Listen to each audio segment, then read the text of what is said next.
Halo, Assalamualaikum warahmatullahi wabarakatuh. Apa kabar adik-adik semua? Pada video pembelajaran kali ini, kita akan membahas materi yang tidak kalah penting dari materi kita sebelumnya. Pada kali ini, kita akan membahas tentang profil dan manajemen usaha mikro, kecil, dan menengah. Istilah UMKM atau usaha mikro, kecil, dan menengah mungkin sudah tidak asing lagi adik-adik dengar. Nah, kenapa materi UMKM ini saya berikan? Karena perlu adik-adik ketahui bahwa fondasi dari ekonomi suatu negara itu adalah UMKM. Apabila adik-adik pernah baca artikel, pada tahun 1998 di ujung pemerintahan presiden kita yang kedua, yaitu Presiden Soeharto, itu terjadi krisis yang melanda Indonesia, yaitu di bidang perekonomian. Dan pada saat itu, di dalam artikel, di dalam berita-berita disampaikan, pada saat itu terjadi chaos dan banyak perusahaan-perusahaan besar yang bangkrut. Kemudian banyak juga usaha-usaha serta perusahaan-perusahaan besar yang gulung tikar pada saat itu. Nah, yang menarik, pada saat itu yang bertahan adalah UMKM, ada usaha mikro, kecil, dan menengah. Sehingga dapat kita simpulkan bahwa UMKM itu adalah urat nadi perekonomian negara kita, yaitu Indonesia. Baiklah, kita masuk kepada definisi UMKM. Pertama-tama kita akan bahas dulu pengertiannya menurut Menteri Negara Koperasi dan UKM. Jadi UMKM ini adalah usaha kecil termasuk usaha mikro merupakan suatu badan usaha milik warga negara Indonesia, baik perseorangan maupun berbadan hukum, yang memiliki modal usaha tidak termasuk tanah dan bangunan dalam ketentuan tertentu, yaitu usaha mikro bersih paling banyak itu modal bersihnya yaitu adalah 1 miliar, dan untuk usaha kecil itu adalah 1 miliar sampai dengan 5 miliar. Itu untuk modal bersihnya ya. Jadi usaha mikro itu modal bersihnya itu adalah 1 miliar, sedangkan usaha kecil itu adalah 1 miliar sampai dengan 5 miliar. Selanjutnya kita akan bahas ada beberapa ciri usaha kecil dan mikro, yaitu adalah milik individu atau WNI dan berbadan hukum, lalu modal usahanya maksimal 5 miliar, dan hasil penjualannya atau nilai omsetnya itu rata-rata maksimal 15 miliar per tahunnya. Jadi, omsetnya 15 miliar maksimal, lalu modal usahanya maksimal 5 miliar. Itu untuk usaha kecil dan mikro. Selanjutnya kita akan masuk kepada usaha menengah. Usaha menengah itu adalah badan usaha milik warga negara Indonesia yang memiliki modal usaha lebih dari 5 miliar sampai dengan 10 miliar. Jadi itu untuk modal usahanya antara 5 miliar sampai dengan 10 miliar. Maka itu akan disebut dengan usaha menengah, dan itu modalnya tidak termasuk tanah dan bangunan tempat usaha. Jadi ternyata adik-adik ada beberapa bagian dan pembagiannya itu menurut modal usaha dan omset. Selanjutnya kita masuk kepada klasifikasi usaha dilihat dari modal usaha. Yang pertama, usaha mikro, yaitu modal usahanya maksimal 1 miliar. Lalu usaha kecil, modal usahanya 1 miliar sampai dengan 5 miliar. Dan usaha menengah, modal usahanya itu adalah 5 miliar sampai dengan 10 miliar. Yang modal usahanya melebihi 10 miliar, itu baru dikatakan usaha besar.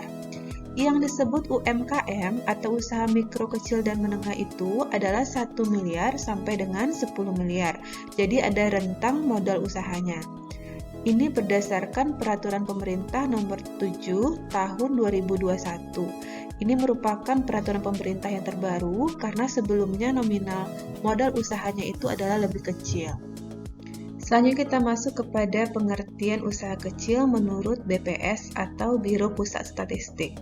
Jadi usaha kecil ini adalah perusahaan, baik yang berbadan hukum atau tidak, yang mempunyai tenaga kerja 5-9 orang, termasuk pemilik usaha atau pengusaha. Ini merupakan pengertian dari usaha kecil menurut BPS. Selanjutnya kita masuk kepada klasifikasi usaha dilihat dari jumlah tenaga kerjanya. Yaitu usaha kecil dan mikro itu biasanya 1-4 orang tenaga kerjanya, lalu usaha menengah itu 20 sampai dengan 99 orang, lalu usaha besar itu di atas 99 orang biasa tenaga kerjanya. Selanjutnya kita masuk kepada karakteristik UMKM. Secara umum, karakteristik usaha kecil menengah itu yang pertama adalah manajemennya, pengelolaannya masih sederhana. Lalu rendahnya akses terhadap lembaga kredit, betul, artinya masih sangat terbatas dengan lembaga pemberi modal. Kemudian belum memiliki status badan hukum, ada dan ini perlu kita catat, ada juga yang sudah memiliki badan hukumnya dan terkonsentrasi pada kelompok usaha tertentu, yaitu adalah karakteristiknya UMKM secara umum. Selanjutnya kita masuk kepada karakteristik usaha mikro. Yang pertama itu adalah jenis barang atau komoditi usahanya itu tidak selalu tetap, sewaktu-waktu dapat berganti. Contohnya di sini adalah ia berjualan itu tergantung musimnya. Misalnya adalah tren untuk minuman boba, maka akan banyak penjual yang berusaha untuk minuman boba. Nanti apabila tren minuman boba itu sudah habis, maka akan berganti lagi dengan tren yang baru. Selanjutnya adalah tempat usahanya tidak selalu menetap, sewaktu-waktu dapat pindah tempat. Nah, ini berdasarkan keperluan pasar terhadap jenis usaha yang dikembangkan. Selanjutnya adalah belum melakukan administrasi keuangan yang sederhana sekalipun dan tidak memisahkan keuangan keluarga dan keuangan usaha. Nah, ini yang menarik bahwa di usaha mikro ini masih bercampur antara keuangan keluarga dengan keuangan usaha. Selanjutnya adalah sumber daya manusianya atau pengusahanya itu belum memiliki jiwa wirausaha yang memadai. Selanjutnya tingkat pendidikan rata-rata relatif sangat rendah. Umumnya belum ada akses terhadap perbankan, namun sebagian sudah akses ke lembaga keuangan non-bank. Dan yang terakhir itu adalah umumnya tidak memiliki izin usaha atau persyaratan legalitas lain termasuk NPWP. Nah, ini merupakan karakteristik dari usaha mikro. Nah, contohnya apa untuk usaha mikro ini? Contohnya itu adalah misalnya usaha pedagang kaki lima, peternak ayam, perikanan, itik, dan sebagainya. Terus juga ada usaha tani pemilik dan penggarap pengorangan, peternak, nelayan, dan pembudidaya. Ini adalah contoh-contohnya untuk usaha mikro. Selanjutnya kita masuk kepada karakteristik usaha kecil. Yang pertama itu adalah jenis barang atau komoditi yang diusahakan umumnya sudah tetap dan tidak mudah berubah. Kalau usaha kecil ini sudah bisa dikatakan anak dari usaha besar ya. Ini maksudnya produknya sudah tetap dan tidak berubah lagi. Namun skalanya masih skala kecil. Lalu lokasi tempat usahanya sudah menetap, tidak berpindah lagi. Pada umumnya sudah melakukan administrasi keuangan walaupun masih sederhana. Sudah memiliki izin usaha dan sudah ada NPWP. Kemudian STM-nya itu sudah pasti sudah berpengalaman. Nah, jadi kalau kita bisa katakan usaha kecil ini sebetulnya sudah sama dengan usaha menengah, ya bedanya itu adalah ruang lingkup usahanya dan modal usahanya saja. Kemudian sebagian besar belum dapat membuat manajemen usaha dengan baik seperti business planning. Kenapa? Karena skop usahanya itu, perusahaannya itu masih kecil. Nah, contoh dari usaha kecil itu apa saja? Nah, ini bisa saya berikan, ada beberapa, misalnya itu adalah usaha tani sebagai pemilik tanah, perorangan yang memiliki tenaga kerja, kemudian pedagang di pasar grosir atau agen dan pedagang pengumpul. Yang ketiga itu adalah peternak ayam, itik, dan perikanan. Selanjutnya adalah koperasi berskala kecil. Ini adalah contoh dari usaha-usaha kecil. Nah, untuk karakteristik dari usaha menengah, kini kita bisa lihat bedanya dengan usaha kecil tadi. Yang pertama itu umumnya sudah memiliki manajemen dan organisasi yang lebih baik jika dibandingkan dengan usaha kecil tadi ya. Terus selanjutnya adalah telah melakukan manajemen keuangan dan melakukan sistem akuntansi yang teratur. Kemudian telah melakukan aturan atau pengelolaan dan organisasi perburuhan. Telah ada jam sostek dan pemeliharaan kesehatan dan lain-lain. Intinya di sini pada usaha menengah itu usaha tersebut sudah memperhatikan kesejahteraan dari karyawannya. Selanjutnya sudah ada akses terhadap sumber-sumber pendanaan perbankan yang berarti mereka sudah ada link, artinya mereka sudah bisa kapan saja memperoleh bantuan atau suntikan dana dari pemerintah misalnya. Selanjutnya adalah pada umumnya telah memiliki sumber daya manusia yang terlatih.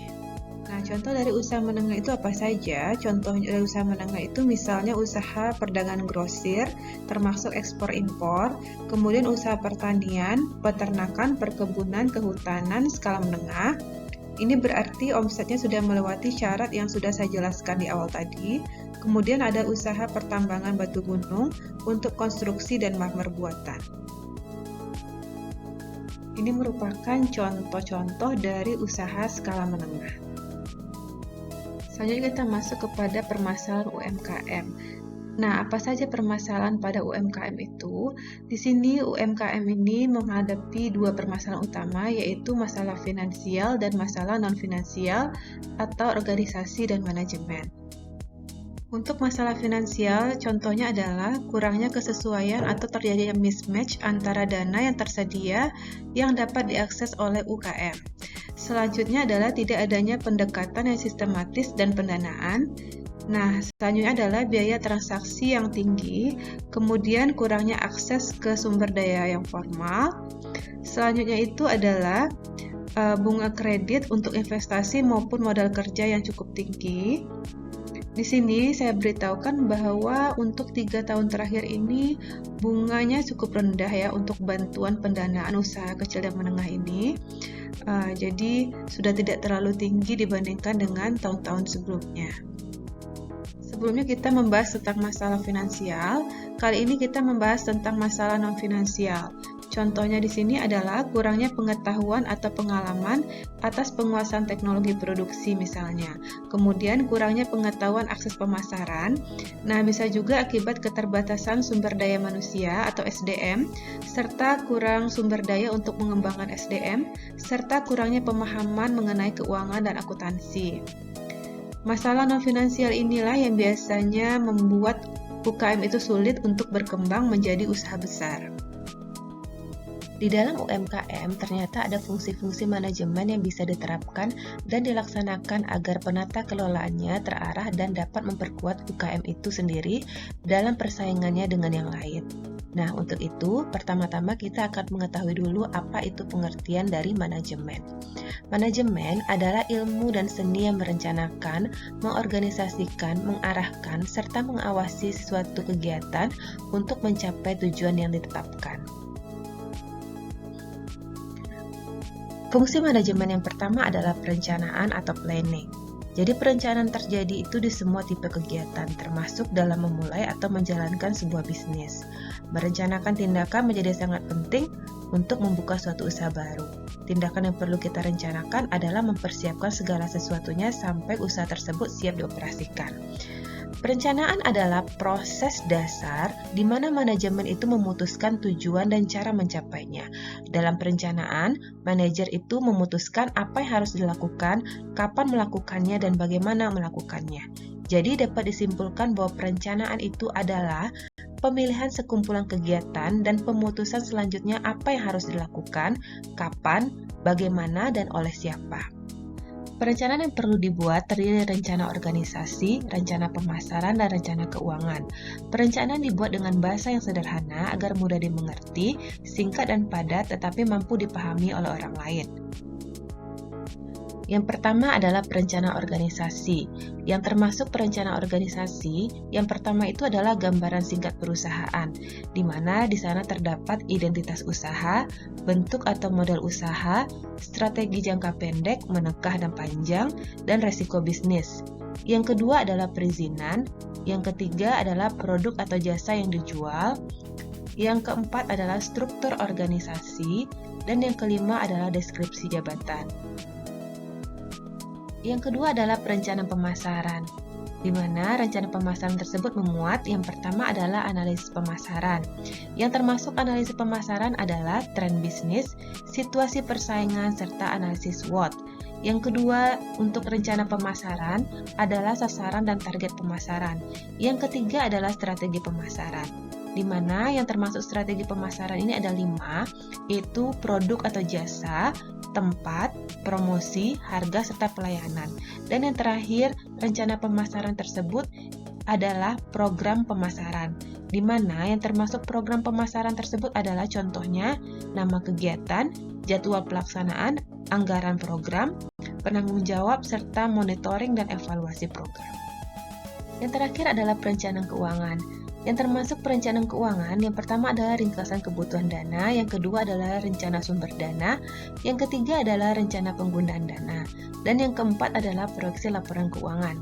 Yang termasuk proyeksi laporan keuangan adalah yang pertama itu asumsi proyeksi keuangan, laporan arus kas, laporan laba rugi, serta neraca. Ini merupakan materi yang kita pelajari pada minggu lalu. Dan yang terakhir, yang termasuk perencanaan keuangan adalah analisis proyeksi laporan keuangan. Fungsi manajemen yang kedua adalah pengorganisasian atau organizing. Jadi pengorganisasian merupakan kegiatan dasar dari manajemen yang dilaksanakan untuk mengatur seluruh sumber-sumber yang dibutuhkan termasuk unsur-unsur manusia sehingga pekerjaan dapat dilaksanakan dengan sukses. Nah, tujuan dari pengorganisasian ini adalah untuk membimbing sumber daya manusia yang ada sehingga dapat bekerja sama secara efektif. Di sini dapat adik-adik lihat saya menambahkan contoh dari bagan organisasi UKM. Pemilik sebagai atasan itu bertujuan untuk memimpin dan mengatur seluk-beluk perusahaan. Yang kedua itu adalah asisten yang berfungsi untuk mengawas bagian dalam perusahaan dan mewakili pemimpin jika pemilik berhalangan hadir. Nah, untuk bagian keuangan itu bertugas mengatur aliran uang di dalam perusahaan. Sedangkan bagian pengemasan ialah yang bertugas mengemas barang-barang yang siap jual. Lalu untuk bagian produksi yaitu adalah untuk memproduksi atau membuat barang. Nah, yang terakhir itu bagian SDM yaitu bertugas untuk merekrut atau melatih dan membimbing karyawan agar dapat lebih kreatif dan produktif. Fungsi manajemen yang ketiga adalah penggerakan atau activating. Jadi penggerakan ini adalah usaha untuk menciptakan iklim kerja sama di antara staf pelaksana program sehingga tujuan organisasi dapat tercapai secara efektif dan efisien.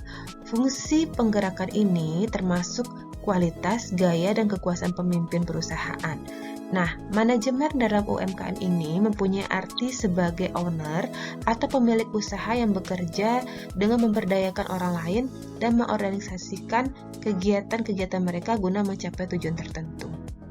Fungsi manajemen yang terakhir adalah pengawasan atau controlling. Fungsi pengawasan adalah fungsi manajemen di mana peran dari personal yang sudah memiliki tugas, wewenang dan menjalankan pelaksanaannya perlu dilakukan pengawasan agar berjalan sesuai dengan tujuan, visi dan misi perusahaan. Jadi, pengawasan di sini dapat diartikan sebagai usaha untuk menentukan apa yang sedang dilaksanakan dengan cara menilai hasil atau prestasi yang dicapai dan kalau terdapat penyimpangan dari standar yang telah dilakukan, maka segera diadakan usaha perbaikan sehingga semua hasil atau prestasi yang dicapai itu sesuai dengan rencana kita. Nah, tahap-tahap dalam pengawasan itu apa saja? Yang pertama itu adalah penetapan standar. Nah, standar di sini mengandung arti sebagai suatu pengukuran yang dapat digunakan sebagai patokan untuk penilaian hasil. Nah, tujuan, sasaran, dan target pelaksana ini dapat kita gunakan sebagai standar. Bentuk standar yang lebih khusus antara lain misalnya adalah target penjualan, anggaran, terus misalnya adalah margin keuntungan misalnya atau keselamatan kerja atau bisa juga sasaran produksi. Tahap yang kedua dalam pengawasan adalah penentuan pengukuran pelaksanaan kegiatan.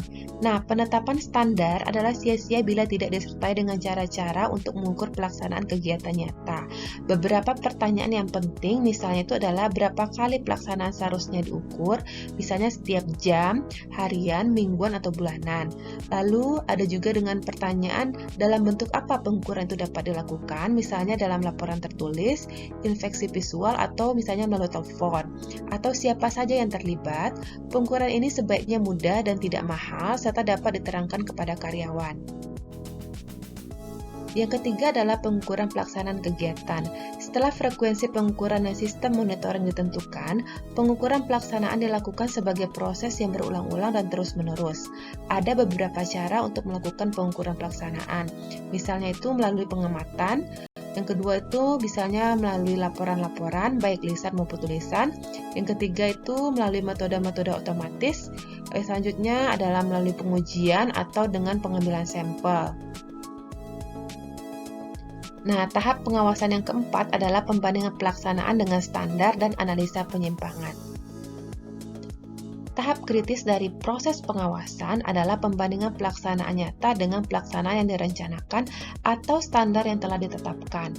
Penyimpangan-penyimpangan ini harus dianalisa untuk menentukan mengapa standar itu tidak dapat dicapai. Tahap pengawasan terakhir atau yang kelima adalah pengambilan tindakan koreksi bila diperlukan. Nah, bila hasil analisa menentukan perlunya tindakan koreksi, maka tindakan ini harus diambil. Tindakan koreksi dapat diambil dalam berbagai bentuk. Misalnya standarnya mungkin diubah, pelaksanaannya diperbaiki, atau keduanya dilakukan secara bersamaan. Nah, ini merupakan tugas yang berkaitan dengan materi kita pada pagi hari ini. Tugas ini dibuat maksimal 5 halaman dan diunggah di Sunan itu paling lambat tanggal 16 Juni pukul 23.59. Ini dikumpul dalam format PDF. Demikianlah video pembelajaran kita pada pagi hari ini. Terima kasih untuk adik-adik yang telah menyimak dan menyaksikan video pembelajaran dari saya. Mohon maaf atas segala kekurangan. Wabillahi taufiq wal hidayah. Wassalamualaikum warahmatullahi wabarakatuh.